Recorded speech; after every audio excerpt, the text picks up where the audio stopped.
কিয়ামতের ওই কঠিন ময়দানে 7 শ্রেণীর ব্যক্তিকে রব্বুল আলামিন তার আরশের নিচে ছায়া দিবেন।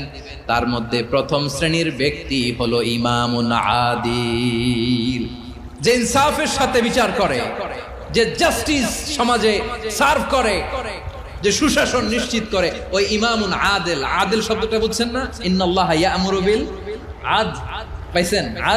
আদিল। 7 শ্রেণীর ব্যক্তিকে আল্লাহ তাআলা সুশীতল আরশের নিচে ছায়া দিবেন, যেদিন তার দেয়া ছায়া ছাড়া কোনো ছায়া থাকবে না। এর প্রথম হচ্ছে ইমামুন আদিল, ন্যায়পরায়ণ শাসক। চিল্লায় বলেন সুবহানাল্লাহ।